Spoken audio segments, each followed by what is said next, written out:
What is going on, Millennial Morticians? Happy Wednesday morning. Thank you so much for joining me for another episode of this incredible podcast. I hope you guys are ready and in tune for today's episode. I have some exciting information to share with you today, and I think it's going to empower you to get through your week. The title of today's episode is The Director's Directive. The Director's Directive. I got the title for today's episode seeing and studying strong funeral directors and what it takes to be a great director. What I've learned is number one, you have to be a great visionary and a great listener.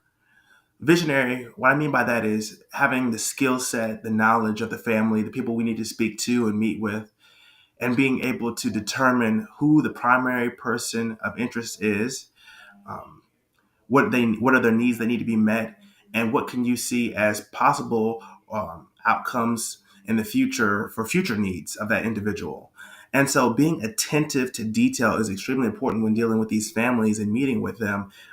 They expect a certain level of competence, responsibility and credibility out of you and out of the work that you show them.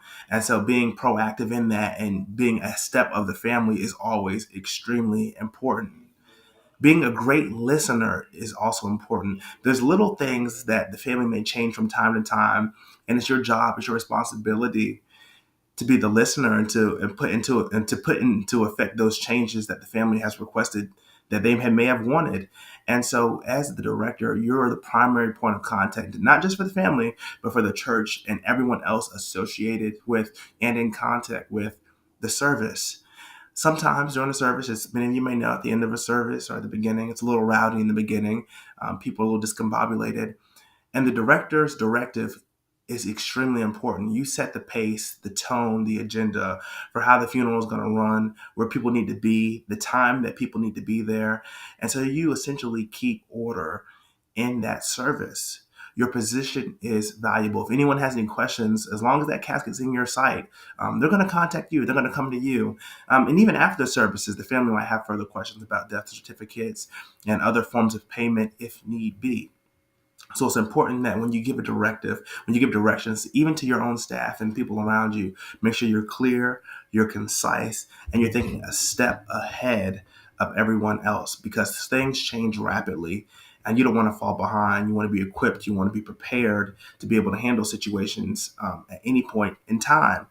And let me give you a tip on directive and being a director, even as I'm learning and growing through this process, is that what I've noticed about some of the best directors that I've had a chance to learn from and to see is that your tone of voice does nothing if you don't know exactly what needs to happen and when it needs to happen. You can be the loudest in the room, you can be the quietest in the room, but if you're giving the wrong directive, you lose credibility and it makes it hard for people to follow you as being a great director. So in order to be a great director, you don't have to think that your voice is what gives you power. Your knowledge is what gives you power. So using your knowledge as a director and implementing that with families, you don't have to scream at families to get their attention. You just talk in a very, modest, respectful voice. And if you have smooth direction and directive, the family's going to say, okay, I trust you. And they're going to go along with what you say. But when you look discombobulated, your shirt's half buttoned, you don't have a tie on, you have the wrong pairs of shoes on, things of that nature, you lose credibility as being a director because there's a certain image that we should be showing families in their time of need and in their time of care. And they should be able to count on us through the thick and thin, through the ins and outs of life. So this week, I'm challenging you guys to be more than directors, give directives, give direction, give guidance to families, to people around you. The world needs strong leaders now more than ever before and strong directors more now than ever before. And you have so many things to offer families, and you'll get so much satisfaction from hearing that they felt like they were heard and that the service ran smoothly because you did your job attentively and with passion and control.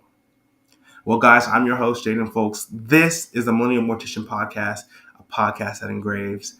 Hopefully you guys enjoyed today's episode. Be sure to like, comment, and subscribe across all of our various different platforms.